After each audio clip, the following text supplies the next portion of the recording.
3 مہینے میں ڈیوائڈ کر کے دو. اور آگے حدیثوں میں تفصیل ہے کہ وہ 3 مہینوں میں بھی حیض کی حالت میں نہیں ہونی چاہیے, بیوی سے ہم بستری کر لی تو بھی نہیں ہونی چاہیے. پورا ڈیٹیل بتائی اللہ تعالیٰ نے, اس طرح سے دو. تمیز والا طریقہ یہ ہے. آگے اللہ نے اس کی حکمت بیان کی, لا تدری لعل اللہ یحدث بعد ذلک امرا. اللہ اتنی ساری پابندیاں لگا رہا ہے, ایسے دو, ایسے مت دو, یوں دو, اکٹھی مت دو. یہ پابندیاں کیوں لگا رہا ہے؟ اللہ کہتے ہیں تمہیں معلوم نہیں ہے, شاید اللہ جوڑ کی کوئی صورت پیدا کر دے. کیا مطلب؟ اکٹھی دو گے تو یہ ساری حکمتیں فوت ہو جائیں گی.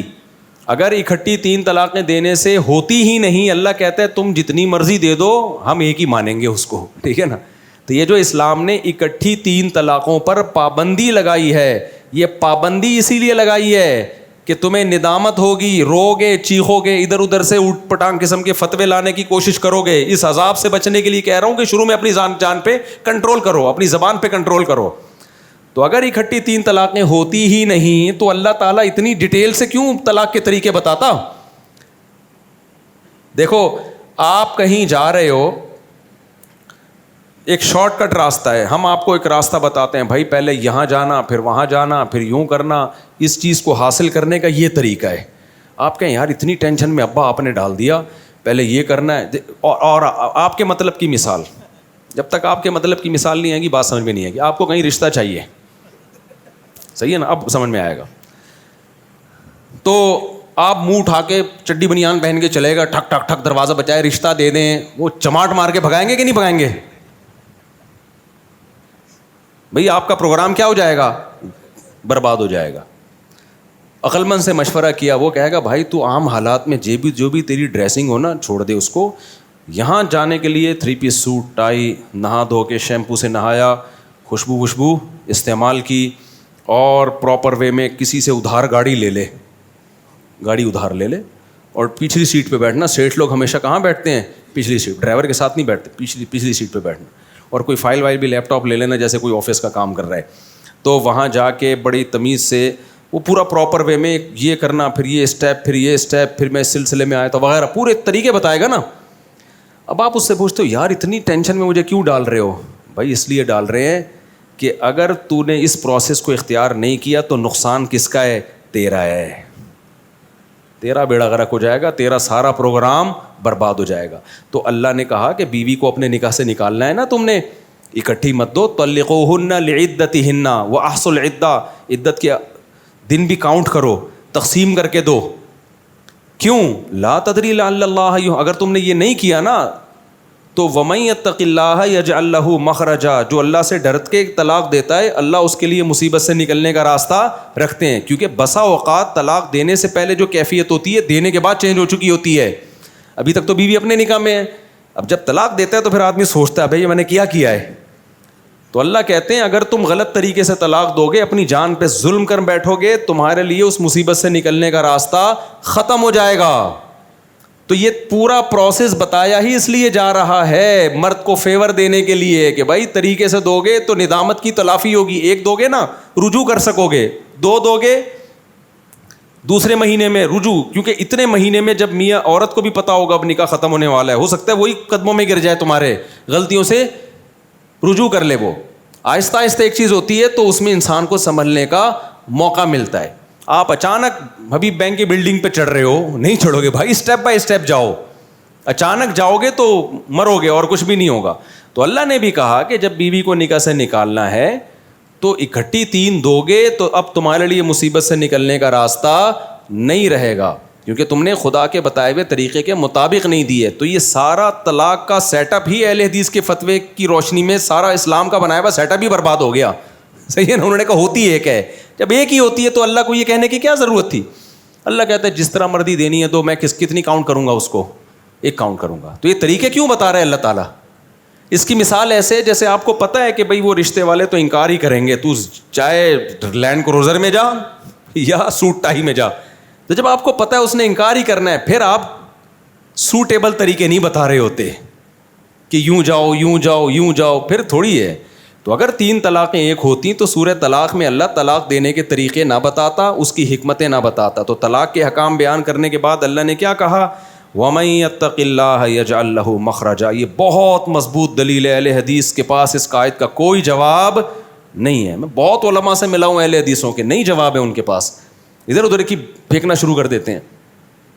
قرآن طلاق کے حکام بیان کر کے پتہ ہے کیا کہتا ہے؟ وَمَن يَتَّقِ اللَّهَ, جو اللہ سے ڈرتا ہے, یجعل لہ مخرجا, اللہ اس کے لیے مصیبت سے نکلنے کا راستہ رکھتا ہے. عبداللہ بن عباس کے پاس جب کوئی شخص آیا نا اکٹھی 3 طلاقیں دے کے, بہت ندامت تھی. ابو داؤد کی صحیح حدیث ہے, اہل حدیث بھی اس حدیث کو صحیح مانتے ہیں. تو اب حضرت عبداللہ بن عباس کے پاس آیا کہ میرے چچا نے 3 طلاقیں دے دی ہیں اور بہت سخت ندامت ہے ان کو. انہوں نے فرمایا قرآن کی آیت دلیل میں پڑھی کہ اللہ کہہ رہا ہے وَمَن يَتَّقِ اللَّهَ أَن يُطَلِّقُ كَمَا أَمَرَهُ اللَّهُ, جو اللہ سے ڈرتا ہے یعنی اللہ کے بتائے ہوئے طریقے کے مطابق طلاق دیتا ہے, تو اللہ اس کے لیے مصیبت سے نکلنے کا راستہ رکھتے ہیں. سوچ کا راستہ ہوتا ہے, اس کے پاس آپشن ہوتا ہے کہ ابھی بھی ریورس ہو سکتا ہے. بھائی تیرا چچا اللہ سے نہیں ڈرا, فلم یجعل لہ مخرجا, اللہ نے اس کے لیے مصیبت سے نکلنے کا راستہ نہیں رکھا.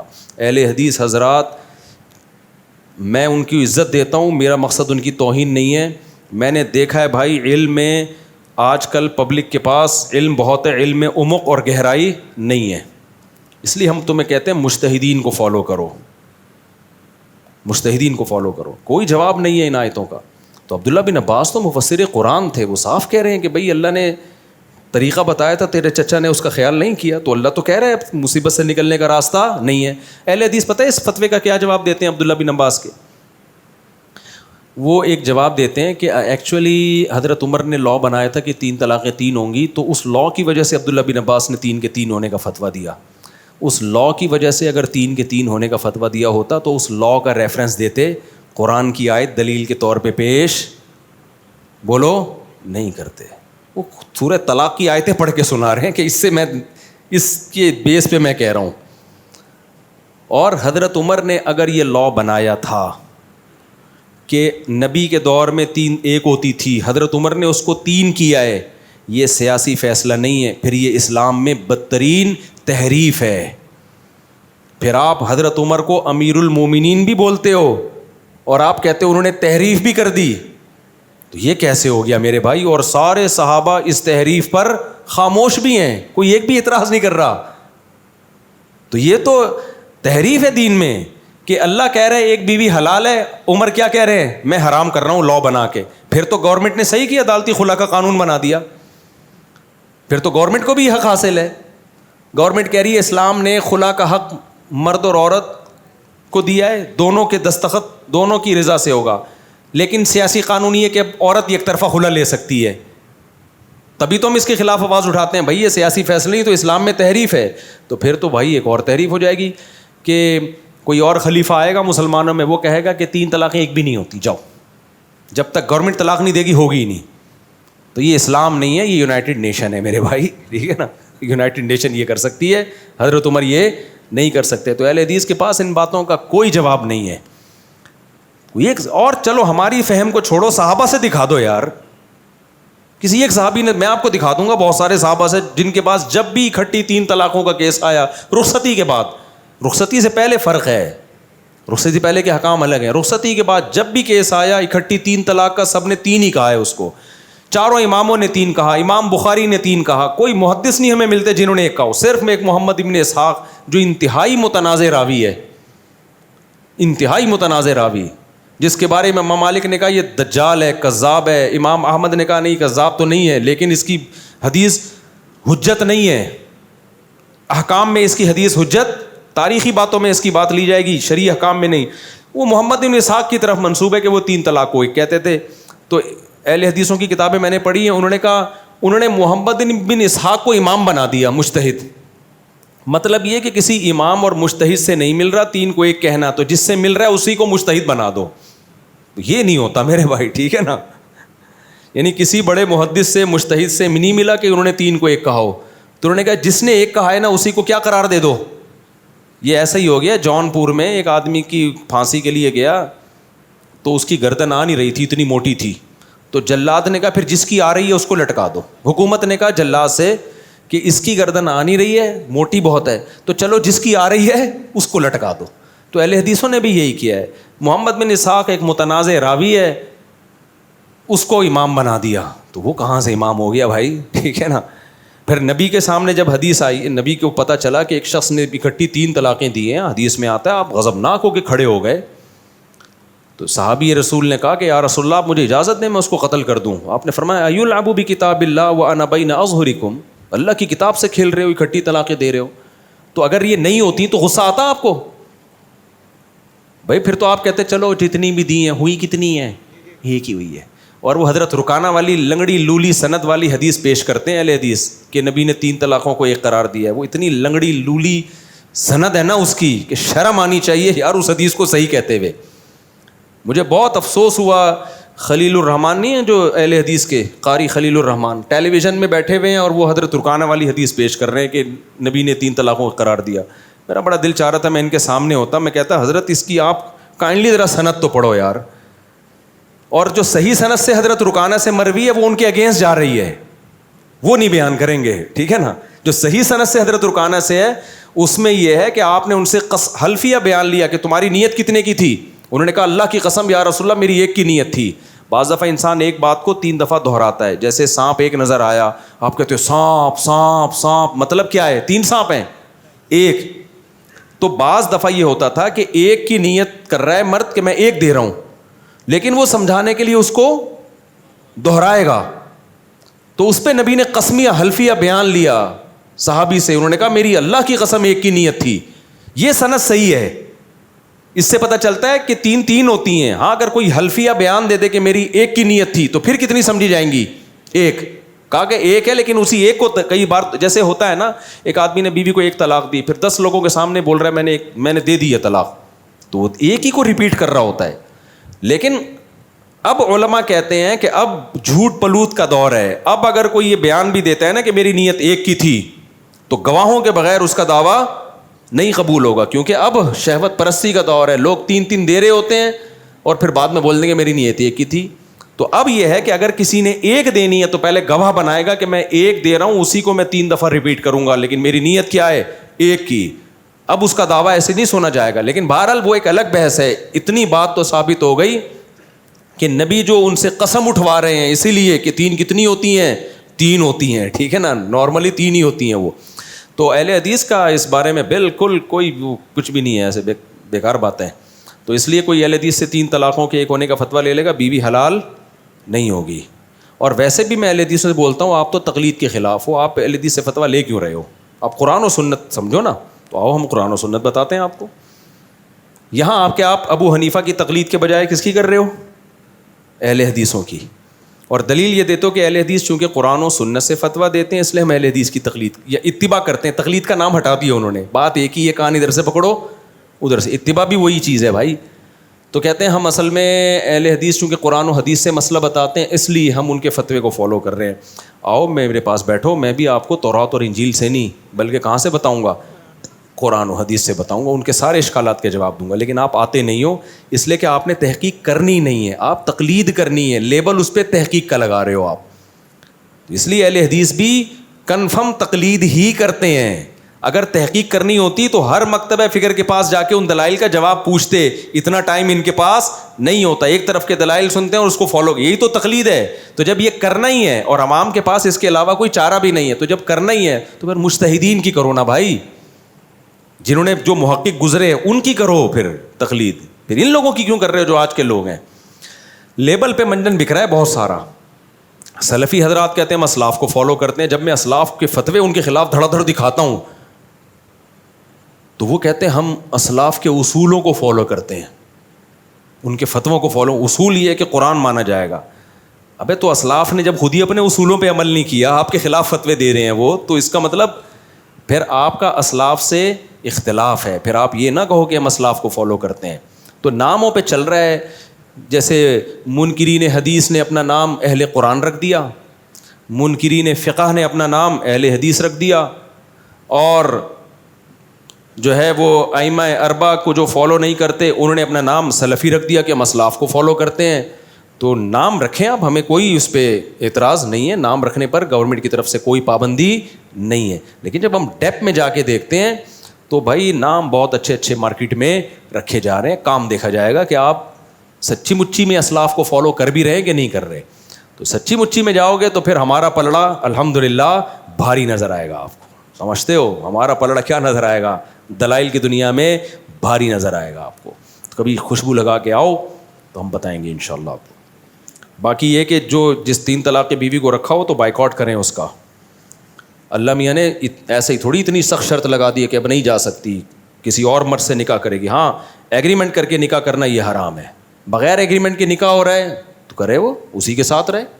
ابھی ایک آدمی آیا 1 ہفتہ پہلے, کہنے لگا میری بیوی کو میں نے طلاقیں دے دی ہیں, اب مجھے ندامت ہو رہی ہے, تو میں چاہ رہا ہوں میری وائف کسی مرد سے نکاح کر لے اور وہ پھر اس کو چھوڑ دے اور پھر میں اس سے نکاح کر لوں. میں نے کہا آپ کے چاہنے سے اب کچھ بھی نہیں ہوگا. آپ نے 3 طلاقیں دے دی ہیں, آپ مارکیٹ سے کیا ہو جاؤ شارٹ. ابھی آپ کی بیوی نے جو کرنا ہے وہ کرے, عدت کے بعد وہ کسی بھی مرد سے نکاح کرے. کہہ رہے ہیں ایکچولی وہ کسی مرد سے نکاح کرے گی, اگر وہ میری بیوی کو وہی پسند آ گیا وہ تو اسی کے ساتھ رہ لے گی پھر. میں نے کہا آپ طلاقیں بھی دے رہے ہو اور آپ چاہ رہے ہو شہد میں کہ چھتے میں منہ دے کے شہد پی اور مکھیاں بھی نہ کاٹیں آپ کو. طلاقیں بھی دیتے رہو. یہ ظلم مرد پہ ہو رہا ہے. ظلم سے میری مراد یہ کہ اللہ نقصان مرد کو پہنچا رہے ہیں کہ تو نے زبان پہ کنٹرول کیوں نہیں کیا. تو کہہ رہے میری بیوی اگر اس نیت سے کسی مرد سے نکاح کرے کہ میں نکاح کر کے اس سے طلاق لے لوں گی, ایگریمنٹ نہ کرے. میں نے کہا نیت ایک دل کی چیز ہے, وہ جانے اللہ جانے. تو نکاح تو ہم اس کو کرنے دیں گے جہاں چاہے کرو بھائی. کہہ رہے لیکن پھر اس کی نیت چینج ہو گئی, اس کو وہ مرد اچھا لگا. میں نے کہا رہے وہ اسی مرد کے ساتھ رہے. تو کہہ رہے نہیں یار یہ تو پھر صحیح نہیں ہے, یہ تو پھر میرا نقصان ہوگا. تو میں نے کہا آپ کا نقصان ہو گیا ہے. آئندہ جب آپ کہیں دوبارہ شادی کرو گے آپ کروڑ دفعہ سوچو گے بھائی کچھ بھی بول دو, طلاق کا لفظ زبان سے یہ اللہ نے ایسی چپت لگائی ہے نا مرد کو. لیکن اہل حدیثوں نے کیا کر دیا, فتوے دے دے کے طلاق کو آسان کر دیا ہے. اب کوئی بھی اٹھتا ہے دھڑا دھڑ دھڑ طلاقیں مارتا ہے کہ جی وہاں سے مل جائے گا, سعودیہ کے مفتی سے مل جائے گا, اہل حدیث سے مل جائے گا, فلان سے مل جائے گا. تو اس سے طلاق کا ریشو کم نہیں ہوا ہے, بڑا ہے.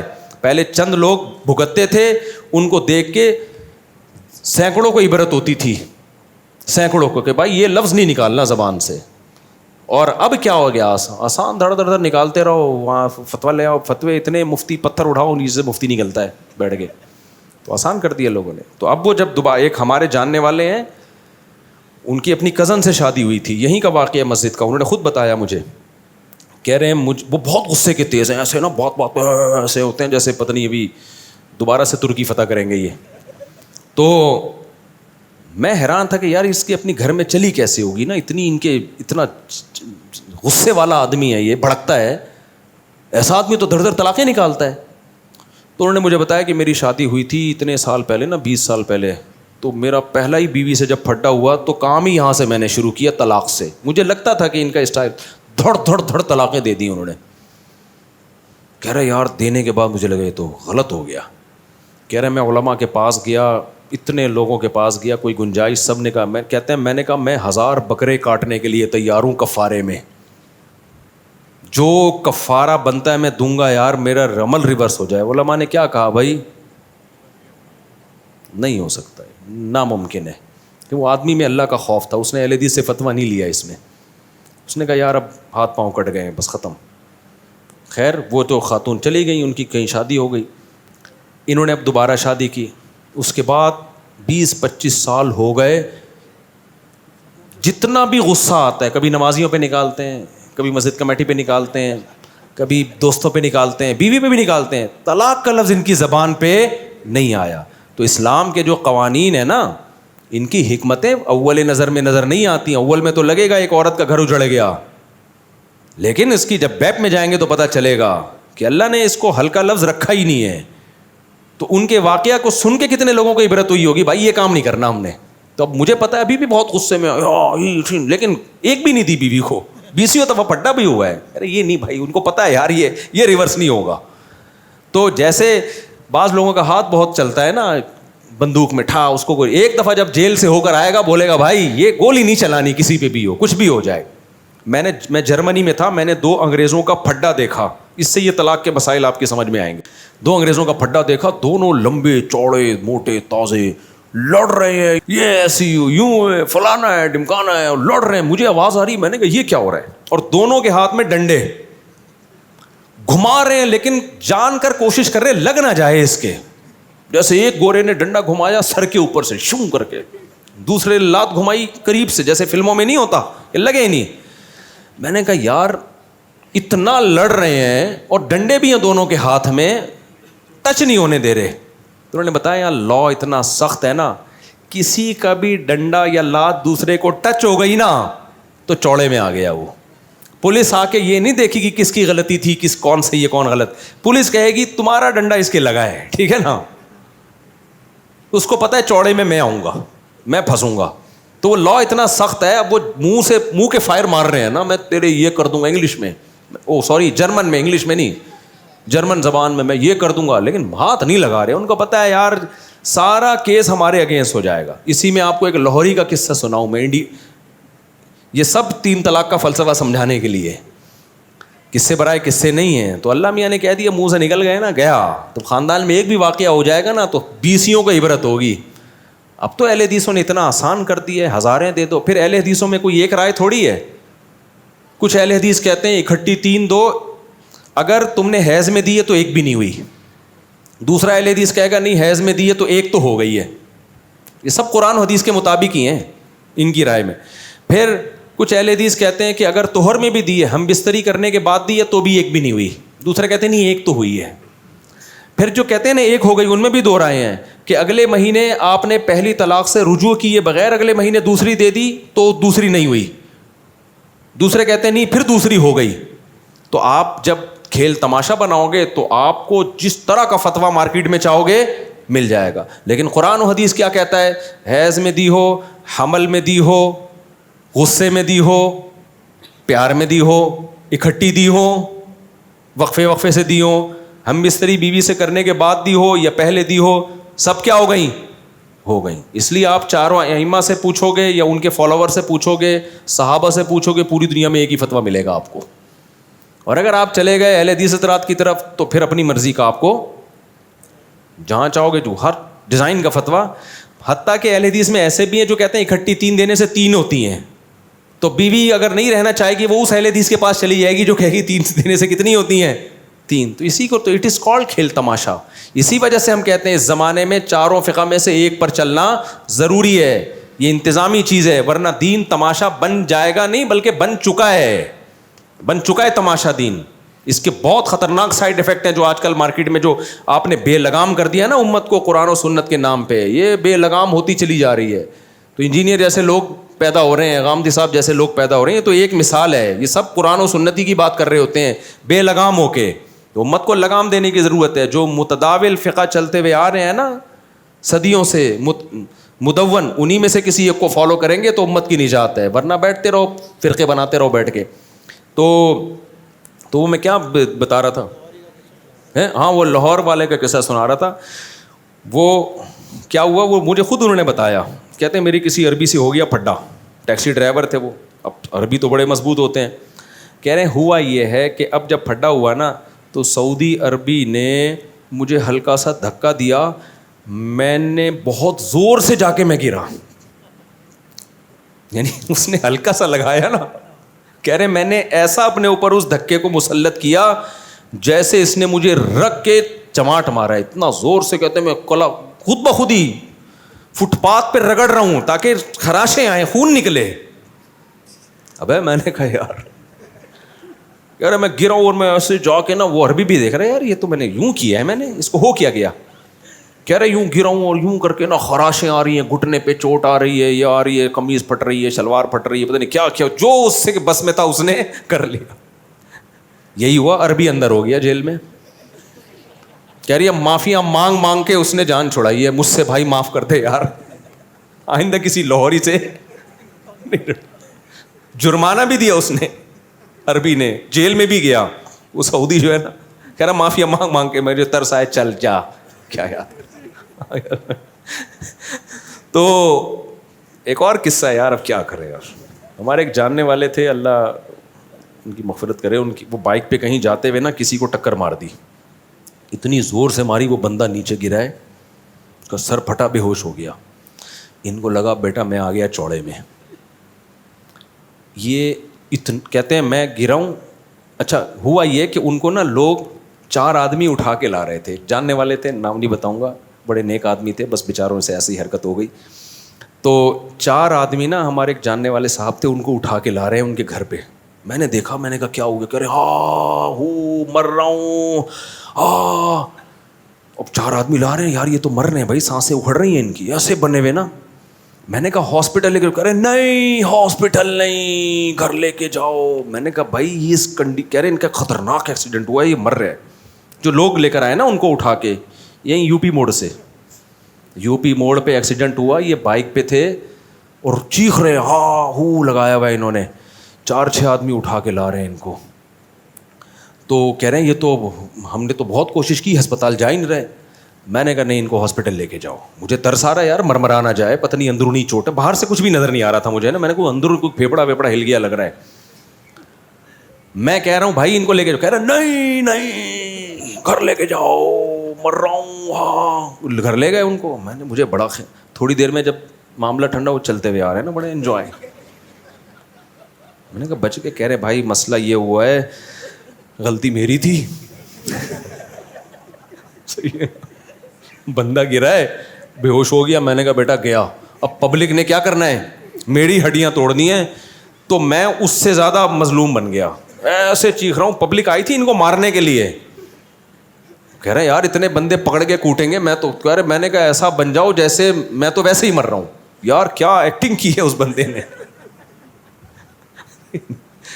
بچ گئے, بچ گئے. پبلک نہ صرف یہ کہ مارا نہیں, باقاعدہ پبلک عزت کے ساتھ اٹھا کے گھر لے کر آئیے. یہ آپ کی امانت ہے, اس کو رکھیں آپ. میں بول رہا ہوں ہسپتال, کہہ رہے ہیں نہیں ہسپتال نہیں. ان کو پتا تھا بیٹا ہسپتال میں ڈاکٹروں نے کوٹنا ہے پکڑ کے. تو کہاں سے کہاں کس سے چلے گا یار, ابھی ہمارا سفر ہے نا.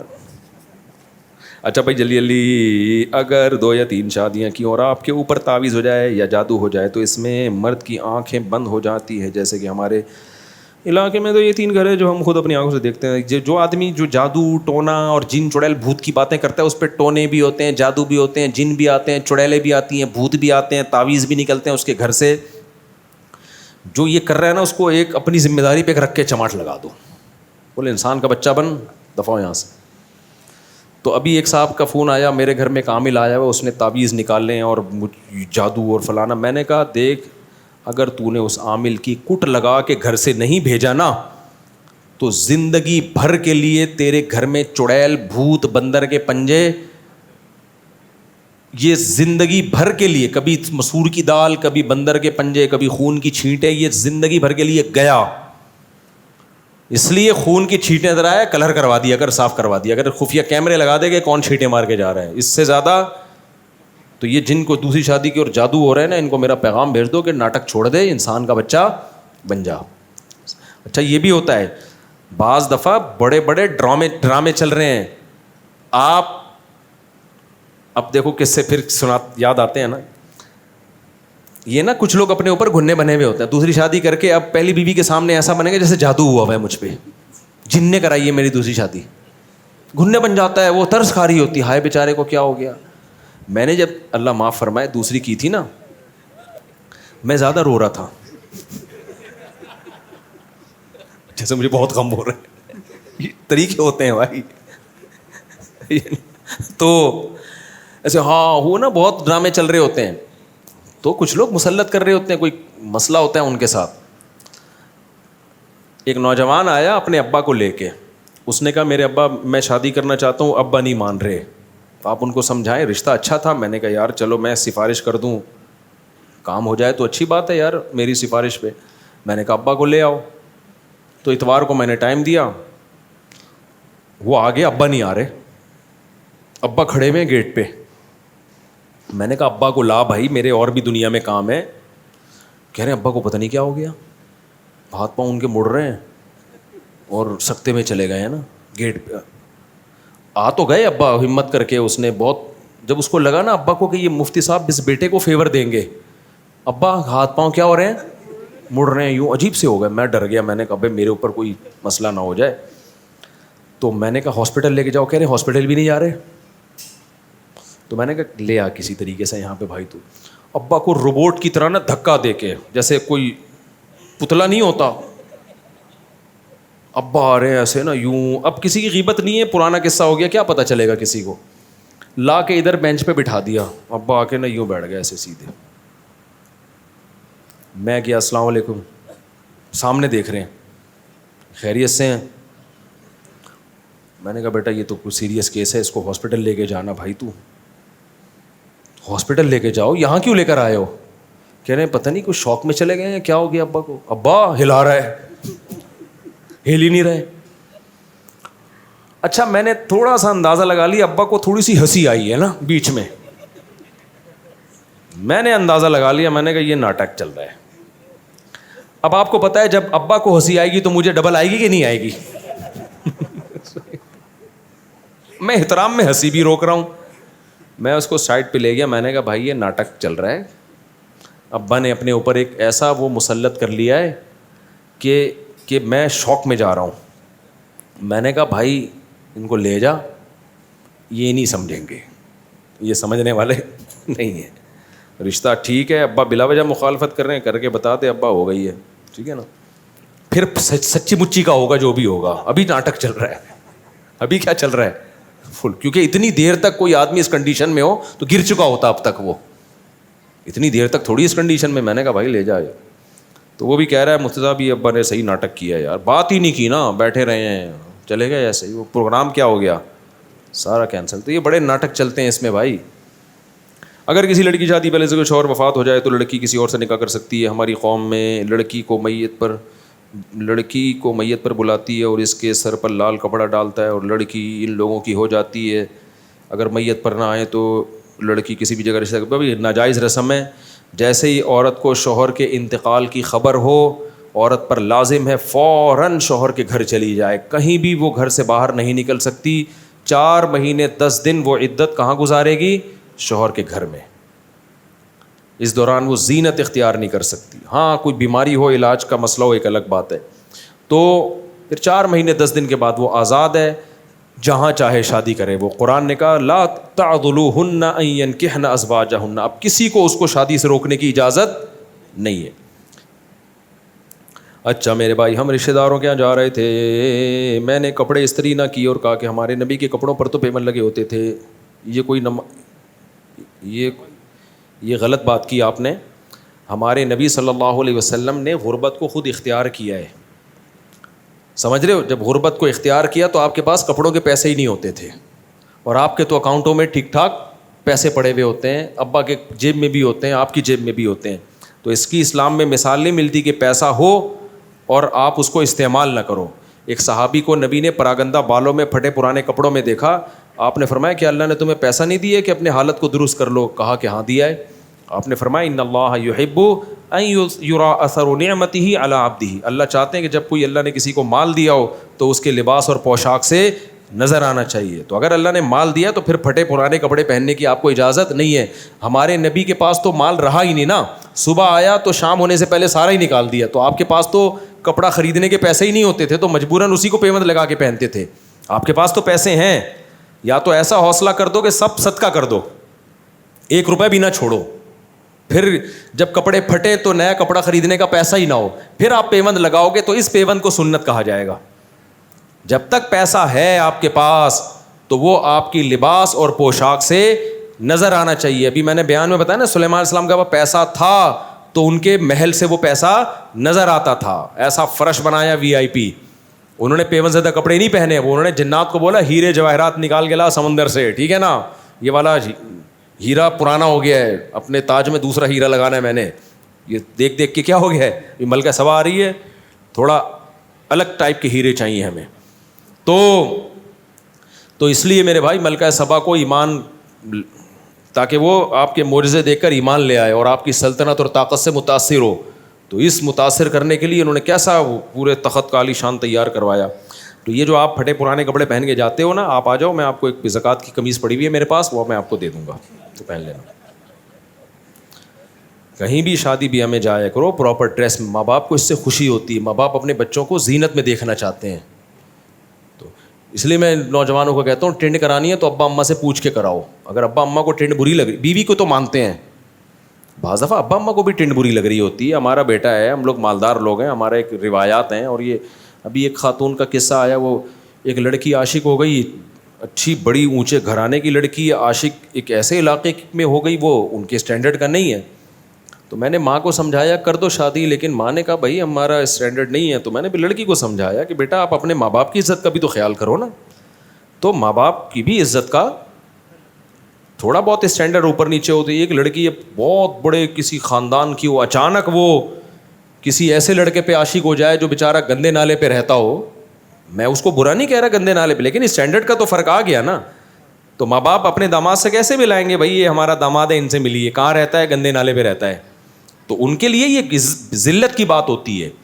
تو اس لیے میں نے ماں باپ اولاد کو چاہیے کہ اپنے ماں باپ کے بھی اسٹینڈرڈ کا خیال کرے. ہاں اتنا زیادہ فرق نہیں آ رہا, نارمل ہے, تو پھر ماں باپ کو روکنے کی اجازت نہیں ہے. تبھی کہتے ہیں نا لڑکی کفو میں نکاح کر رہی ہے تو پھر ماں باپ کو روکنے کی اجازت نہیں ہے. غیر کفو میں کر رہی ہے تو پھر حق ہے, ان کو روک سکتے ہیں وہ, کیونکہ وہ کہتے ہیں ہمارے جوڑ کا نہیں ہے. تو اس سے ماں باپ کی بھی عزت خراب ہوتی ہے. تو اصلاح, ماں باپ چاہتے ہیں ہمارے بچوں کی ڈریسنگ اچھی ہو, تو ماں باپ کو خوش کرنے کے لیے اچھے کپڑے پہن کے جایا کرو تاکہ دیکھنے میں اچھے لگو. تو اس سے ماں باپ خوش ہوتے ہیں, تو اس پہ ثواب ملے گا آپ کو. یہ پیون زدہ کپڑے نہیں پہنو. حضرت عمر نے خلافت کے دور میں مفتیوں کو مسئلہ بتانے اور حدیث بیان کرنے پر پابندی کیوں لگائی تھی؟ کہیں بھی نہیں لگائی تھی. حضرت عمر نے تو خود لوگ متعین کیے تھے مختلف علاقوں میں کہ اس علاقے کے یہ مفتی ہیں, اس علاقے کے یہ مفتی ہیں. ہر آدمی کو ریسرچ پیپر شائع کرنے کی اجازت نہیں تھی. کوفہ میں عبداللہ بن مسعود کو حضرت عمر نے باقاعدہ مفتی بنا کے بھیجا تھا کہ وہاں آپ لوگوں کو مسائل بتائیں گے. صحابہ کے دور میں گنے چنے مفتی تھے, اور آج پتھر اٹھاؤ ہر آدمی مفتی ہے. گنے چنے مفتی تھے, باقی صحابہ بھی انہی کو فالو کرتے تھے. سمجھتے ہو؟ بخاری کی حدیث 4108 ہے کہ حضرت امیر معاویہ نے حضرت ابن عمر سے کہا کہ میں تیرے والد سے زیادہ خلافت کا حقدار ہوں. حالانکہ خلفائے راشدین تو نبی پہلے ہی چاروں بتا چکے ہیں. پوری مجھے دیکھ کے عربی عبارت کیا ہے, یہ تو سب کی عربی میں ہے, یہ اردو میں تھوڑی ہیں یہ. تو میں اس کو دیکھوں گا کہ حضرت معاویہ رضی اللہ تعالیٰ عنہ کے کیا الفاظ تھے. حضرت معاویہ خلفائے راشدین کو اپنے سے بہتر سمجھتے تھے, یہ تو کنفرم ہے. کہیں بھی حضرت معاویہ سے خلفائے راشدین کی توہین منقول نہیں ہے. باقی اس کا کیا جواب ہے یہ میں پہلے اصل کتاب میں دیکھوں گا تو مجھے پتہ چلے گا سیاق و سباق میں بات کیا ہو رہی ہے. اکابر انجینئر نے علماء اکابرین کا واقعہ بتایا ہے. کتاب تذکرۃ الرشید سے حوالہ بھی دیا ہے کہ حضرت رشید احمد گنگوہی اور حضرت قاسم نانوتوی لیٹے ہوئے تھے, ایک دوسرے کے سینے پہ ہاتھ پھیرا تو انہوں نے کہا میاں لوگ کیا کہیں گے؟ تو جواب دیا کہ کہنے دو. تو دونوں ہم جس پرستی ہم کر رہے تھے معاذ اللہ. دیکھو انجینئر کا ہو گیا دماغ خراب, اور انجینئر کی ایک ویڈیو شائع ہوئی ہے, اس کے پتہ چلتا ہے کہ کون کیا کر رہا تھا. پرانی ویڈیو ہے اس کی, آپ دیکھ لیں. وہ میں کیا بولوں, ہمیں تو یہ باتیں کرتے ہوئے بھی برا لگتا ہے. میں نہیں کہہ رہا کہ وہ ہم جس طرح پرستی کر رہا تھا, میں ایسا الزام نہیں لگا رہا. تو کچھ لوگوں نے شائع کی ہے یہ جو واقعے سے جتنی غلط فہمی ہو رہی ہے نا, انجینئر کی اس ویڈیو سے اس سے زیادہ غلط فہمی ہوگی اور انجینئر پہ الزام لگے گا, لیکن ہم اس کی تعویل کرتے ہیں. سمجھ رہے ہو؟ میں ایک بات کہتا ہوں, اگر یہ دونوں معاذ اللہ ہم جس پرستی کر رہے ہوتے, دونوں بڑی عمر کے لوگ, بڑی بڑی داڑیاں, تو کیا نقل کفر نباشت, اور کیونکہ اس نے خود یہ بحث اٹھا دی ہے نا, تو ہمیں تو شرم آ رہی ہے یہ بحث یہاں اس صفائیاں بیان کرتے ہوئے بھی. تو کیا لڑکوں کی کمی تھی اس زمانے میں؟ ہم جس طرح پرستی کرنے والا کیا اتنی بڑی بڑی داڑیوں والے آدمی کو تلاش کرتا ہے اس کام کے لیے, اور پھر وہ یہ کر کے کتاب میں لکھیں گے بھی ہے بھائی. یہ خالصتاً ایک مذاق کا واقعہ ہے جو ان کے کسی شاگرد نے لکھا کہ دونوں لیٹے ہوئے ہیں, مذاق کر رہے ہیں ایک دوسرے کے, جیسے ہوتا ہے نا بے تکلفی کا مذاق لوگ کر رہے ہوتے ہیں, فحش مذاق بھی کرتے ہیں ایک دوسرے کے ساتھ بے تکلفی میں. وہ ایک محض مذاق کا واقعہ ہے. لکھنے والے کا مقصد یہ تھے کہ اتنے فری تھے کہ اس قسم کے فحش مذاق بھی آپس میں کر لیا کرتے تھے. اب لکھنے والے کی غلطی ہے کہ یار اگر کوئی آپس میں اتنا بے تکلف ہے, اس طرح کا مذاق کر بھی رہا ہے, تو اس کو کتاب کی زینت بنانا بنتا نہیں ہے. وہ بے وقوف نے اس کو کتاب کی زینت بنا دی ہے. تو اس پہ یہ اعتراض بنتا ہے کہ یار اگر اس طرح کا کوئی مذاق کسی کے ساتھ کر بھی رہا ہے, میاں لوگ کیا کہیں گے, یہ مذاق ہے, تو اس کو کتاب میں لکھنے کی ضرورت نہیں ہے. لوگ کر رہے ہوتے ہیں, ایک دوست بھی ایک دوسرے سے مذاق کر رہے ہوتے ہیں, آج تو بڑا کہتے ہیں نا, بڑا آج تو بڑا چمکتا ہوا لگ رہا ہے, کاش تو لڑکی ہوتا میں تجھ سے شادی کرتا, یہ کہہ رہے ہوتے ہیں نا لوگ. یہ دوست احباب آپس میں مذاق کرتے ہیں, لیکن یہ مذاق ایسا نہیں ہوتا بیٹھ کے کتاب میں لکھ دو کہ حضرت جی فلاں موقع پہ فلاں کو یہ فرما رہے تھے. تو لکھنے والے کی یہ غلطی ہے کہ اس نے اس مذاق کے واقعے کو, بے تکلفی کے واقعے کو کتاب کی زینت بنا دیا. انجینئر کیا کچھ سڑا ہوا دماغ ہے, اس کے ہمیشہ اس سے گوبر ہی نکلتا ہے, منہ سے بھی گوبر. بعض لوگوں کے گوبر کا ایک خاص راستہ اللہ نے بنایا ہے, وہیں سے نکلے گا. لیکن کچھ لوگ ایسے ہیں کہ ان کے لیے وہ راستہ چھوٹا پڑ گیا تو منہ سے بھی گوبر نکلتا ہے. تو انجینئر اگر یہ اعتراض کرتا نا کہ ان کے مریدوں میں عقل نہیں تھی, ایک نجی واقعہ, محفل کا مذاق کا واقعہ کتاب میں لکھ دیا, تو ہم اس کو سپورٹ کرتے کہ واقعی صحیح کہہ رہا ہے. یار ایک بے تکلفی کا واقعہ تھا, کتاب میں لکھنے کی کیا ضرورت تھی؟ لیکن انجینئر کے چونکہ دونوں راستوں سے گوں ہی ہمیشہ نکلتا ہے, تو منہ کی بواسیر کہتے ہیں نا, تو اس نے فوراً اس پہ کہہ کے لونڈے بازی کر رہے تھے معاذ اللہ. تو خدا کے غضب سے ڈر. رشید احمد گنگوہی کے تقوی کے واقعات اگر میں تجھے سنانا شروع کر دوں تو بے ہوش ہو جائے گا, تو ان کی خاک کے برابر بھی نہیں ہے. قاسم نانوتوی رحمۃ, یہ مدرسوں کی بنیاد, پوری دنیا میں اللہ نے کام لیا. آج پوری دنیا میں امام حرم کا بھی بیان یوٹیوب پہ موجود ہے, اور میں تو دنیا گھوم کے آیا ہوں. مولانا طارق مل صاحب پوری دنیا گھومے ہیں. پوری دنیا میں آپ کو مدرسہ ملے گا نا, اس کے تانے بانے علماء دیوبند اور مولانا قاسم نانوتوی سے جا کے ملیں گے. اگر خدا نخواستہ وہ یہ ہوتے, اتنی اللہ ان کے عقیدت لوگوں کے دلوں میں بٹھاتا, ان کے شاگرد اتنی بڑی بڑی قربانیاں دیتے. تو ایک مذاق کا واقعہ, دو بوڑھے لیٹے ہوئے ہیں اور ایسے فری ہو رہے ہیں ایک دوسرے سے, مذاق کر رہے ہیں, تو بے وقوف کسی نے اس مذاق کو کتاب کی زینت بنا دیا.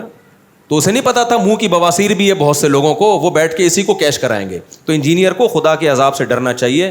جو لوگوں کی اس طرح سے عزتیں اچھالتا ہے, دنیا میں لازمی ذلیل ہوتا ہے وہ. تو اس کو چاہیے کہ تو سچی مچی میں نہ پکڑا جائے کہیں, صحیح ہے نا.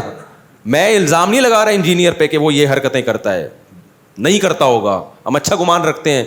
لیکن جب کوئی کسی کا اس طرح سے مذاق اڑاتا ہے تو اللہ اس کو اس جرم میں مبتلا کرتے ہیں. اور اس کی ویڈیوز پڑی ہوئی ہیں, ہم تو پھر اس کی بھی تعویل کر رہے ہیں. نہیں کہہ رہا کہ یہ غلط حرکتیں کر رہا ہے, لیکن کسی نے بنایا یہی واقعہ کہ یہ میاں کیا کر رہے ہو, اس کو دیکھو اور اس سے پوچھو میاں تم کیا کر رہے ہو یہاں پہ. تو وہ ویڈیو تو ہم نے وائرل بھی نہیں کی. میں نہیں کہہ رہا اس میں کوئی غلط حرکت کر رہا ہے, لیکن آپ وہ ویڈیو دیکھو گے تو آپ کو پتہ چلے گا جو دوسرے پہ الزام لگا رہا ہے نا, اس سے زیادہ خود اس کے اوپر انگلی اٹھ سکتی ہے. سمجھتے ہو کہ نہیں سمجھتے؟ تو میرے اس بیان کے ساتھ کوئی وہ ویڈیو چلا دے, لیکن نہ چلائے اچھا ہے. ہم تو نہیں چاہتے کہ ایسی گند سوسائٹی میں پھیلے, لیکن یہ بہت زیادہ فری ہو رہا ہے, یہ بہت بکواس کر رہا ہے. اتنے بڑے بڑے داڑھیوں والے آدمی یار, جن کے ہزاروں مرید ہوں, لاکھوں دنیا ان پہ عاشق ہو, اور پوری دنیا میں انہوں نے دین کا کام کیا, وہ ایک بے تکلفی کا ایک مذاق کر رہے ہیں. تو ٹھیک ہے, یہ مذاق نہیں کرنا چاہیے ان کو, اس لیول کا مذاق نہیں کرنا چاہیے. یہ بھی نصیحت کی جا سکتی ہے, اور اگر کر لیا ہے تو لکھنا نہیں چاہیے, یہ بھی نصیحت کی جا سکتی ہے. یہ نہیں کہ ان کو لونڈے باز کہا جائے معاذ اللہ. لڑکوں کا, وہ لڑکے کرنا ہوتا تو اتنے بڑے بڑے بڈھوں کے ساتھ بستر پہ نہیں لیٹے ہوئے ہوتے وہ. تو اس کو ہو گئی ہے منہ کی بواسیر, سمجھ رہے ہو؟ وہی بات ہو گئی نا, مرزا غلام احمد قادیانی کا مناظرہ, اس کے کسی مرید کا مناظرہ ہو رہا تھا عطا اللہ شاہ بخاری کے ساتھ رحمۃ اللہ علیہ.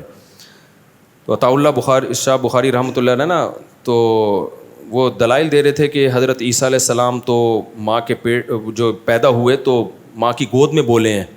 تم کہتے ہو کہ یہ مرزا غلام احمد قادیانی عیسیٰ ہے, تو یہ تو ماں کی گود میں نہیں بولا.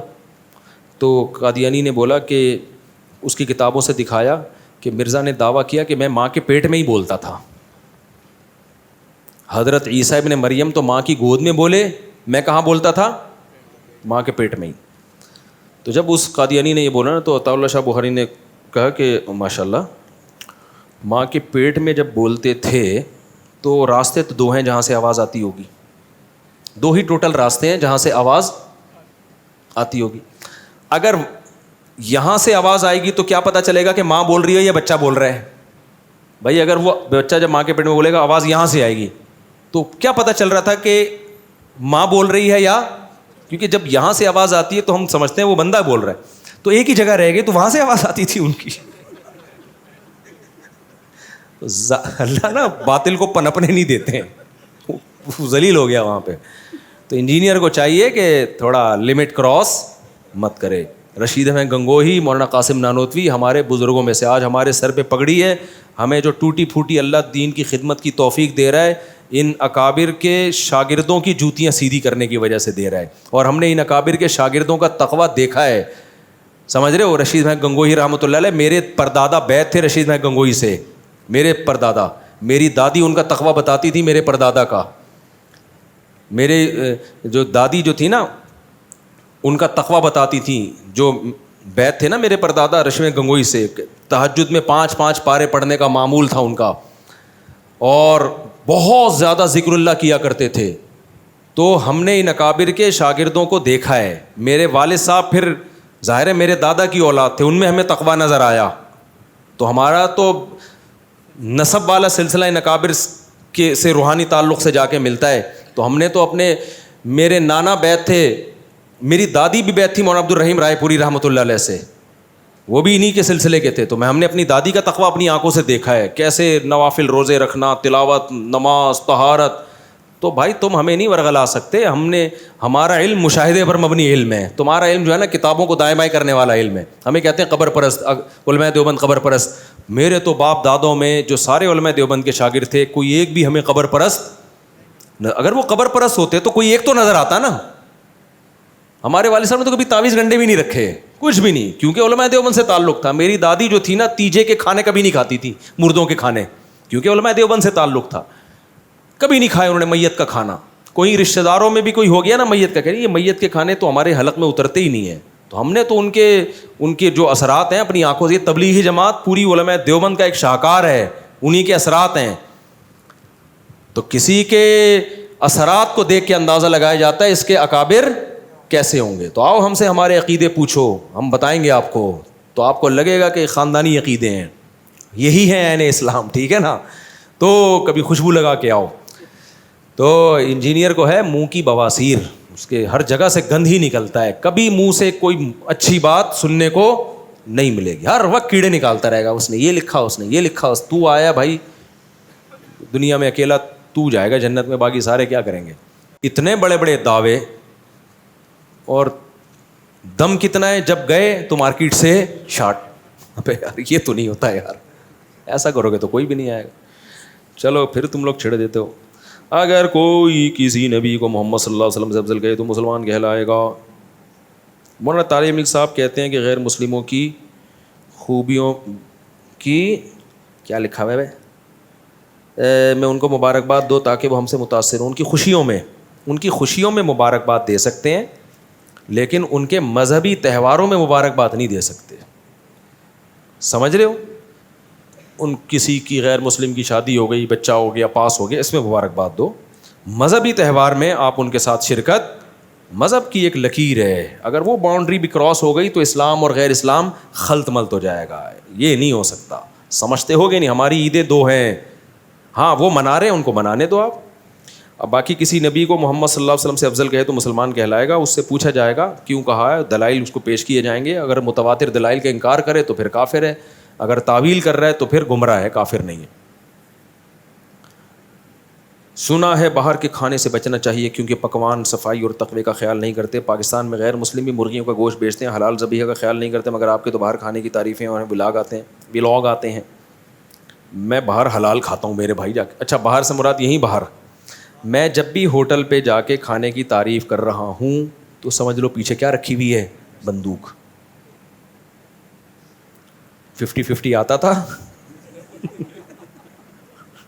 اس میں وہ کمنٹری کر رہا ہے کہ سلیم اللہ بہت اچھے ہاکی کھیل رہے ہیں, بہترین. لوگ کہہ رہے ہیں سلیم اللہ تو کھیل نہیں رہا صحیح طریقے سے, کہہ رہے نہیں سلیم اللہ بہترین, سلیم اللہ واہ کیا شاٹ ماری ہے سلیم اللہ نے, اور سلیم اللہ. لوگ اٹھ کے بھاگنے لگے. لوگوں نے کہا ہم جا رہے ہیں, اس نے کہا تم جہنم میں جاؤ, سلیم اللہ بہترین کھیل رہا ہے. آخر میں رونے لگا نا, تو دکھایا پیچھے کیا رکھی ہوئی ہے, بندوق. تو مجھ پہ بندوق نہیں رکھتے, لیکن اتنی بات ہوتی ہے میں کہیں کھانا کھانے جا رہا ہوں, آتے ہیں مفتی صاحب کھانا کیسا لگا, میں کیا بولوں گا, گندا لگا کھانا. کیمرہ آن کر لیتے کیسا لگا کھانا, یہی کہوں گے بھائی اچھا ہی لگا, ٹھیک ہے. تو پھر وہ اس کو کیش کراتے ہیں, نوٹ چھاپتے ہیں. تو بس یہ ہے, میں کمرشل نہیں ہوں. ابھی مجھے دعوت آئی بھی ایک بہت بڑے ہوٹل کی افتتاح کی بیرون ملک میں, میں جاؤں ربن کاٹوں, میں لاکھوں روپے کما کے آ جاؤں گا. میں نے کہا بھائی میں اس کام کا, میں کمرشل نہیں ہوں, میں مولوی ہوں, مجھے کمرشل یوز نہ کرو. تو میں نے اگر جدہ میں بھی ایک ہوٹل کا نہیں افتتاح کیا تھا تیری میری بریانی, وہ اپنے دوست ہیں, پرانے جاننے والے ہیں, 1 روپے بھی نہیں کمیشن ہے اس میں میرا, سمجھ رہے ہو.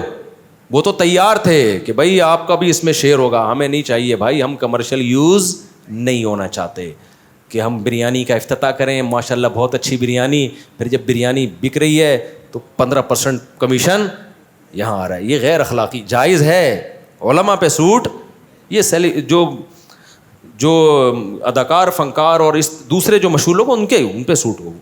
انہی کے جو ہے نا ایک مال تھا, اس میں ایک بالی ووڈ کا ایک بہت بڑا ایکٹر آیا, انہوں نے بتایا کہ 1 کھجور اس نے کھائی ہے اور ہم نے اس کو اتنے پیسے دیے ہیں کہ آپ ہمارے جنرل اسٹور سے, اس نے بھی کہا کہ میں 1 کھجور کھاؤں گا اتنے پیسے لوں گا اس کے, اور وہ کمرشل کہتے ہیں ہم دیتے ہیں کیونکہ اس 1 کھجور میں جتنا پیسہ دیں گے نا اس سے 20 گنا ہم زیادہ کما لیتے ہیں.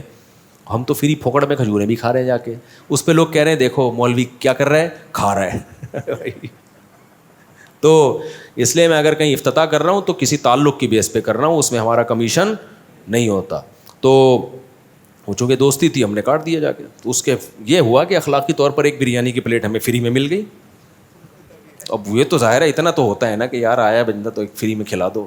وہ بس فری کی 1-2 بریانی کھائی ہوں گی, باقی دوستی یاری میں تو ہوتا ہے نا. تو دوست خاندانی ہم نے پالے ہوئے ہیں, یہ ضرور ہے کہ چھوٹا موٹا دوست, ہم غریب پالے ہوئے ہیں دوست, لیکن خاندانی, امیر بھی ہیں غریب بھی ہیں متوسط بھی, ہر طرح کے ہیں, لیکن دوست کے لیے خاندانی ہونا کیا ہے, ضروری. اگر پتہ چل جائے نا غیر خاندانی ہے, مجھے کیش کرا رہا ہے, پھر نہیں پالتا میں. تو جس نے ربن کٹوائی اس کا پتہ تھا یہ مجھے کیش نہیں کرا رہا, محبت میں کر رہا ہے, کیونکہ اس کو ضرورت نہیں ہے ہوٹل کی, اس کو ہوٹل کے بغیر بھی اتنے کاروبار ہیں. کسی کو ضرورت بھی ہو تو نیت اس کی یہ نہ ہو, نیت ہے چلے جی مفتی صاحب سے ہم ربن کٹوائیں گے تو برکت ہوگی, اس نیت سے کوئی کر رہا ہے تو ٹھیک ہے, وہ پھر میں کر بھی دیتا ہوں. لیکن کمرشلائز میں یوز نہیں کرتا بھائی اپنے آپ کو. اور میں یوز کرنا چاہوں ایسے نوٹ چھاپوں, تمہاری سوچ جہاں ختم ہوگی نا, زرداری آئے گا قرضہ لینے کے لیے مجھ سے.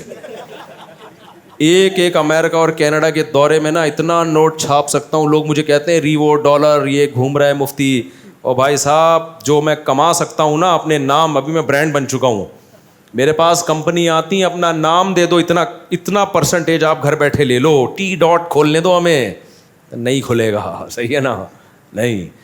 تو کیونکہ میں کمرشل اپنے آپ کو یوز, میرا بزنس بھی ہے, میرے نام سے نہیں ہے, آپ کو خود نہیں پتا کہ کس نام سے ہے وہ, تو نارمل ہے, جیسے سب کے بزنس ہوتے ہیں کاروبار ہوتے ہیں, وہ تو جائز ہے نا. اپنے نام کو میں اب تک میں نے یوز نہیں کیا ہے کسی بھی. ٹریول ایجنٹ کتنے آئے ہیں حج عمرے کی, کتنے لوگ آئے ہیں حج عمرے کا, تو میں کروں کہ آپ کیا سمجھتے ہو میں ہر سال اتنے حاجی لے جاؤں, میں تو نوٹ چھاپتا رہوں بیٹھ کے. ابھی تک میں نے یہ بھی نہیں کیا. نہیں یار چھوڑو یار, بس حج عمرہ ہے تو ٹھیک ہے, حج عمرہ کرو, جاؤ اپنے خرچے پہ کرو, جاؤ ٹھیک ہے نا, کماؤ پیسہ, میرا نام یوز نہیں کرو. اگر میں کسی ٹریول ایجنسی کے ساتھ حج پہ جاتا بھی ہوں, ان پہ پابندی ہے کہ میرا نام یوز کرنے کی آپ کو اجازت نہیں ہے, سمجھتے ہو. اخلاقی طور پر میں خود کسی کا نام لے دوں ایک الگ بات ہے, بغیر کسی کمیشن کے, کہ جب کوئی خدمت کر رہا ہے تو آدمی کہے چلو یار, وہ ایک الگ چیز ہے. لیکن یہ کام میں نہیں کرتا, کمرشلائز میں اپنے آپ کو یوز نہیں کرتا. اگر کوئی کر رہا ہے تو وہ اس کا اپنا عمل ہے, میری رضا اس میں شامل نہیں ہے. اچھا بھائی جلدی سے میرے باؤ یہ سنا کہ کھانے سے بچا, باقی باہر کے کھانوں سے بچا کرو. واقعی بہت بڑا غرق ہوتا ہے پیٹ کا. باہر کے کھانوں میں ذائقہ بہت ہوتا ہے, مسالے بہت ہی لو کوالٹی کے ڈلتے ہیں.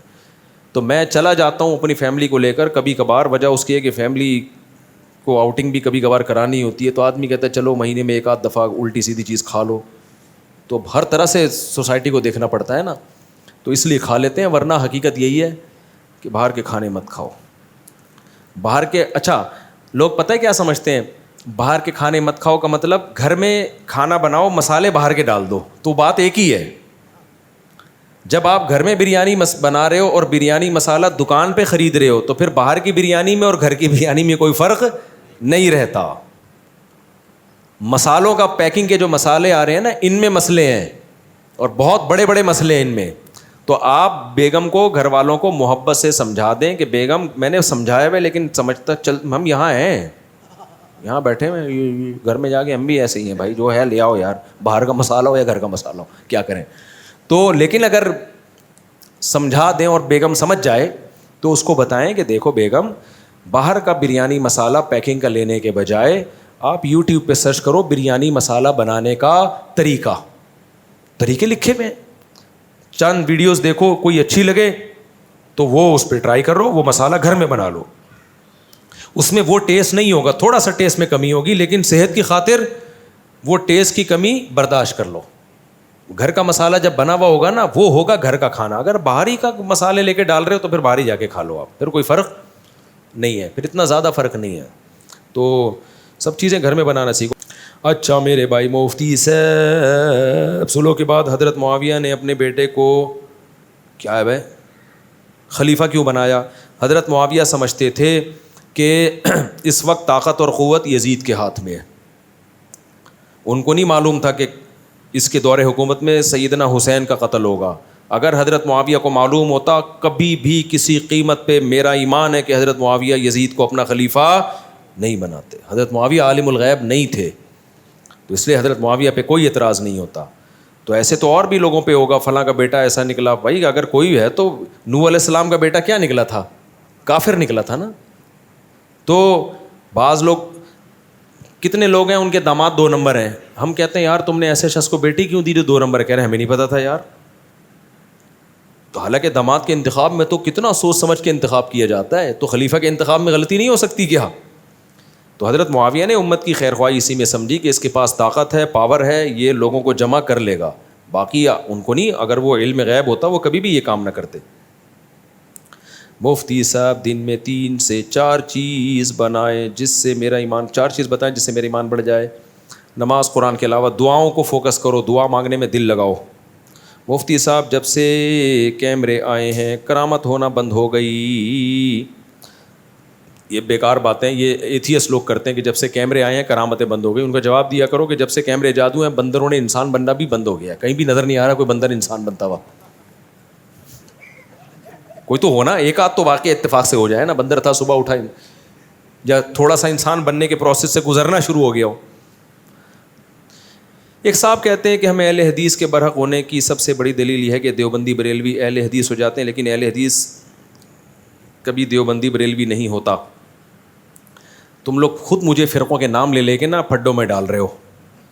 بعض اہل حدیث, میں اہل حدیثوں کا احترام کرتا ہوں, ان کے بارے میں جو میرا موقف ہے کئی بار بیان کر چکا ہوں, لیکن یہ جو اہل حدیث دعویٰ کرتے ہیں نا کہ دیوبندی تو اہل حدیث ہو جاتا ہے, اہل حدیث دیوبندی نہیں ہوتے, یہ مشاہدے کے خلاف ہے.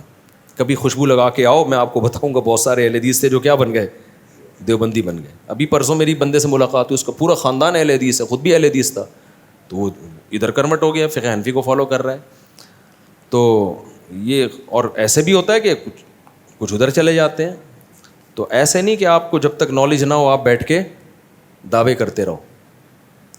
ہم نے کسی عالم سے سنا ہے کہ اگر کوئی صبح کی سنت پڑھ رہا ہو اور اسی دوران جماعت کھڑی ہو جائے تو وہ نماز توڑ کر جماعت سے نماز پڑھے. نہیں, ایسا نہیں ہے بھائی, فجر کی 2 سنتیں مکمل کر لے. مفتی رشید احمد خورشید صاحب نے اس پہ کلپ بھی ریکارڈ کروایا ہے, میں بھی کسی وقت کلپ ریکارڈ کروا دوں گا. اگر کسی اور ملک میں جنگ ہو جیسا کہ فلسطین میں, تو ہمیں کہاں جانا چاہیے؟ ماں باپ کی اجازت ضروری ہے, اور اگر خدا نخواستہ ہمارے ملک میں جنگ ہو, اپنے ملک میں جنگ ہو, تو کیا ماں باپ کی اجازت ضروری ہے؟ ہم نے سنا ہے کہ اگر اپنے ملک میں جنگ ہو تو ماں باپ کی اجازت ضروری نہیں. دیکھو فلسطین میں جہاد فرض ہے, فرض عین ہے, لیکن جانے کا راستہ نہیں ہے, کیونکہ قریب میں جو اسلامی ممالک ہیں انہوں نے ہی بارڈر بند کیا ہوا ہے. تو کوئی بھی تحریک ایسا نہ ہو کہ آپ کے جذبات سے کھیل کے آپ کو کسی مصیبت میں ڈال دے. بعض تحریکیں اٹھتی ہیں, آؤ ہم تمہیں پہنچاتے ہیں, وہ آپ کو ایک مصیبت میں ڈال دیں گے. تو بات یہ ہے نا کہ جہاد تو فرض ہے, لیکن کریں کیسے؟ راستہ نہیں ہے کہیں کسی بھی طرف سے پہنچنے کا. لوگ یہاں سے افغانستان جاتے ہیں, وہاں سے ایران نکلتے ہیں, ایران پکڑ لیتا ہے ان کو, افغانستان پکڑ لیتا ہے, تو کہاں سے جاؤ گے آپ؟ یا تو سلیمان علیہ السلام والا جن منگواؤ, وہ آپ کو اٹھا کے اندر رکھ کے آ جائے, پھر آپ جاؤ. پھر ماں باپ سے اجازت بھی ضروری نہیں ہے. باقی اپنے ملک پہ کوئی غیر حملہ کرتا ہے تو پھر جو ملک میں دفاع کرنے والی عسکری قوتیں ہیں, اگر وہ کمزور پڑ جائیں اور وہ مطالبہ کریں عوام سے کہ تم بھی لڑو, تو پھر عوام پہ بھی فرض ہو جائے گا. بہت بس کرو یار, بہت زیادہ ہو گیا, جلدی سے بس یہ نمٹا دیتے ہیں یار. غلطی سے کسی کو قتل کرنے کی کیا سزا ہے؟ دیکھو آپ مار رہے تھے, بلی لگ گئی کس کو؟ انسان کو, اور مر گیا, تو اس کی سزا یہ ہے, سب سے پہلے بات دیت. 100 اونٹوں کی قیمت بنتی ہے, اور سونے میں بھی کچھ رقم بنتی ہے, وہ مجھے اس وقت یاد نہیں ہے, کروڑوں روپے بنتے ہیں دیت کے. لیکن وہ اکیلے آپ پر نہیں ہے, آپ جس دفتر میں جس ادارے میں جاب کرتے ہو اس کے تمام امپلائیز پہ وہ ڈیوائڈ ہوگی 3 سال میں, ان کی تنخواہوں سے کاٹی جائے گی. جو قتل خطا میں جب دیت دینی پڑتی ہے تو جہاں آپ جاب کر رہے ہو جس بھی ادارے میں جس بھی کمپنی میں, ان لوگوں پہ ڈیوائڈ ہوتی ہے وہ جو آپ کے ساتھ مالی معاملات میں شریک ہیں. سمجھتے ہو؟ کیونکہ اس کی کیا غلطی ہے, اس کو تو پورے کروڑوں اس پہ تھوڑی ڈالے جائیں گے. تو وہ ہر مہینے سعودی عرب میں یہ پورا سیٹ اپ موجود ہے. سعودی عرب میں کوئی قتل خطا ہوتا ہے تو وہ سارا جو ہے نا ان کے عاقلہ پر دیت, ان کو عاقلہ کہتے ہیں, ان کے عاقلہ پہ دیت آ جاتی ہے اور وہ مقتول کے وارثوں کو مل جاتے ہیں. اکیلے قتل کرنے والے پر نہیں آتا کیونکہ جان کر نہیں کیا, جیسے ایکسیڈنٹ میں بندہ مار دیا. اس پر جو سزا ہے کہ دیت ہوگی جو سب میں ڈیوائڈ ہوگی, خود اس اکیلے پہ نہیں ہوگی. اور دوسری ہے 60 لگاتار روزے, یہ آپ کو خود رکھنے پڑیں گے تاکہ آئندہ آپ گاڑی چلانے سے پہلے احتیاط کریں. تو 60 روزے لگاتار. وہ جو صاحب آئے تھے نا یوں کر کے, ان سے بندہ بائک پہ یوں اور گیا تھا, میں نے کہا دیکھ لو اگر وہ مر گیا ہے نا تو 60 روزے آپ پہ لازم ہیں. غلطی کس کی تھی؟ رانگ سے آپ جا رہے تھے. میرا خیال ہے اللہ نہ کرے کہ وہ مرا ہو بھائی. اچھا بھائی, سلام کے بعد عرض گزارش ہے کہ مجھ سے بہت ساری نمازیں قضا ہو گئی ہیں, نامعلوم اس کی ادا کیسے کریں. گوگل پہ جائیں, یوٹیوب پہ میرا ایک کلپ ہے, سرچ کریں قضائے عمری ادا کرنے کا طریقہ, اس میں پورا طریقہ لکھا ہوا ہے. میری والدہ کی وراثت میں کس کا کتنا حصہ ہے؟ بھائی مجھے کیا پتہ کتنے وارث ہیں آپ کو. والدہ کے والدہ زندہ ہیں یا نہیں ہیں, ان کا بیٹا بیٹیاں ہیں یا نہیں ہیں, شوہر ہے یا نہیں, تو اس کے بعد ہی بتایا جائے گا. صرف والد کی وراثت میں کس کس کا, جتنا والدہ کی وراثت میں ہوتا ہے اتنا ہی والد کی وراثت میں ہوتا ہے, کوئی فرق نہیں ہے اس میں. اچھا بھائی, کچھ مسئلے کی نماز جنازہ میں ہاتھ چھوڑ کر سلام پھیرنا, جب سلام پھیرنے کا وقت ہے تو ہاتھ چھوڑ دیا جاتا ہے, جب دائیں بائیں سلام پھیرتے ہیں, کیونکہ قیام کی سنت ہے نا, قیام ختم ہو گیا. اچھا بھائی, قبروں پر ہاتھ اٹھا کر دعا یا ہاتھ باندھ کر یا ہاتھ چھوڑ کر, قبروں پر ہاتھ اٹھا کے دعا کرنا جائز ہے, لیکن کہیں شرک کا وہم ہو نا, کہیں قبر پرستی ہوتی ہو تو وہاں پھر جائز نہیں ہے, کیونکہ لوگ سمجھیں کہ آپ قبر سے مانگ رہے ہو. جہاں یہ وہم ہی نہ ہو تو پھر مانگ, کیونکہ اللہ سے مانگ رہے ہیں نا. مرحومین کی مغفرت اور بلند درجات کے لیے کس طریقے سے عبادت کرے؟ زیادہ سے زیادہ صدقہ خیرات کیا کریں مرحومین کی مغفرت کے لیے. اور کوئی سوال ختم؟ نہیں, اتنے بڑے سوال کے جواب میں یہاں نہیں دیتا بھائی. دیکھو سوال کسی نے ریٹرن میں فتویٰ لینا ہے تو مفتی طارق مسعود, جامع مسجد Al-Falahiya, block ST 10 sector 10 north Karachi near Anda Mor, اس ایڈریس پہ سوال لکھ کے بھیج دیں. اور کانٹیکٹ کے لیے اپنا فون نمبر بھی ہو, اچھے بڑے کاغذ پہ تمیز سے لکھا ہوا ہو. سگریٹوں کے ڈبے پہ اٹھا کے لکھ رہے ہوتے ہیں, ادھر سے وہ ہمارے پکڑا دیتے ہیں, ہم اس کو صفحے ہی سیدھے کرتے رہتے ہیں بیٹھ کے. ہمارے حضرت تو سوال لیتے ہی نہیں تھے, کہ تم اپنے سوال کی خود ہی توہین کر رہے ہو تو ہم کیوں اس کو عزت دیں. تو پراپر وے میں کمپوز کر دیں تو اور اچھا ہے. تو پراپر ویسے ہم نے کمپوزر رکھا ہوا ہے, اس کو تنخواہ دے رہے ہیں ہم. تو سوال آپ کا کمپوز ہوگا تمیز سے, پھر اس کا جواب لکھا جائے گا, اس پہ فتویٰ ہوگا, اور کوئی پوچھنے کی چیز ہوگی تو کانٹیکٹ نمبر پہ رابطہ کر لیں گے. اور اسی میں جوابی لفافہ بھی ڈال دیں تو اور اچھی بات ہے, تاکہ ہاتھ کے ہاتھ وہیں پوسٹ بھی کر دیں اس کو, ورنہ لفافے کا خرچہ بھی ہمیں ہی کرنا پڑے گا. ایک گزارش ہے کہ بیان کے ختم پر ایک تشکیل کر دیا کریں کہ میں کل سے کون فجر کی نماز پڑھے گا, پھر 5 وقت کی نماز کی پابندی کون کرے گا. بالکل اچھی بات ہے یار, یہ ہمیشہ ہونا چاہیے. اتنے درسے سے آ رہے ہو, نمازیں ہی نہیں پڑھ رہے, تو شادیاں لگے رہتے ہو بس ہر وقت بیٹھ کے. ابھی تو میں سفر پہ جا رہا ہوں, واپسی پہ دوبارہ یاد دلائیں. مفتی صاحب آپ خیریت سے ہو گئے؟ دراصل میں نام نہیں بتانا چاہتا کیونکہ میرا سوال کچھ ایسے, میں پوچھنا چاہتا ہوں کہ میری بہن کے شوہر 2 سال پہلے کسی لڑکی سے بات کرتے تھے اور میری بہن کو یہ اچھا نہیں لگتا تھا, اور وہ انہیں کہتی تھیں کہ آپ ان سے رابطہ ہمارا کرا دیں. میرے 2 بھائی یہ کہتے تھے, وہ میری کزن ہے. ابے اتنا لمبا سوال لکھ کے بھیجا یار. دوسرا پڑھ لیتا ہوں, یہ مختصر ہے. یہ والا آپ جو ہے نا وہی طریقہ کر لیں, پورا جمع کرا دیں یہاں پہ, تسلی سے بیٹھ کے پڑھ لوں گا میں, پھر اس کا جواب لکھ دوں گا یا فون پہ ہی جواب دے دوں گا. میں ایک بریلوی لڑکی کو پسند کرتا ہوں اور وہ بھی کرتی ہے, اور یہ بات ان کے گھر میں بھی پتہ ہے. بریلویوں کو نہیں پتہ ہونی چاہیے, اگر پتہ چل گئی نا کہ بریلوی لڑکی کسی دیوبندی کو پسند کر رہی ہے, کہہ رہے ان کے گھر کو بھی پتہ ہے, مجھے بھی پتہ ہے, پتہ ہو, لیکن بریلویوں کو پتہ لگ گیا نہیں چھوڑیں گے تمہیں وہ. اور یہ بات ان کے گھر میں بھی پتہ ہے, لیکن وہ بریلوی عالمہ بن رہی ہے اور کہتی ہے کہ آپ صلی اللہ علیہ وسلم مانگ سکتے ہیں دعا, آپ سے دعا بھی مانگ سکتے ہیں اور بھی ایسی چیزیں. کیا ابھی ان سے امید رکھوں یا تعلق چھوڑ دوں؟ ان کو بریلوی علماء ہی کے فتوے دکھا دیں آپ. بہت سے بریلوی علماء کہتے ہیں نبی سے مدد مانگنا جائز نہیں ہے, انہی کے اپنے فتوے موجود ہیں. اور ویسے بھی جب وہ عالمہ بن رہی ہے تو قرآن میں جگہ جگہ وہ خود پڑھ لے گی وَمَن يَدْعُ مَعَ اللَّهِ, جو اللہ کے علاوہ کسی کو پکارتا ہے تو اللہ نہیں چھوڑے گا اس کو. إِيَّاكَ نَعْبُدُ وَإِيَّاكَ نَسْتَعِينُ, اللہ ہم تجھی سے مدد طلب کرتے ہیں, تجھی کو کی عبادت کرتے ہیں, تو اور کیا رہ گیا. تو اس کو آپ یہ سمجھا دیں, سمجھ جائے تو شادی کر لیں, نہیں سمجھ جائے تو چھوڑ دیں اس کو. سمجھتے ہو؟ کیونکہ پھر جو اللہ کے علاوہ کسی اور سے مدد کا قائل ہے, تو چاہے وہ دیوبندی ہو, چاہے وہ اہل حدیث ہو, چاہے وہ بریلوی ہو, اس کا تو عقیدہ ہی ٹھیک نہیں ہے. پھر اس سے نکاح کرنا جائز, نکاح ہوگا ہی نہیں, منعقد ہی نہیں ہوگا یہ نکاح. چلے بھائی کافی ہو گیا میرا خیال ہے.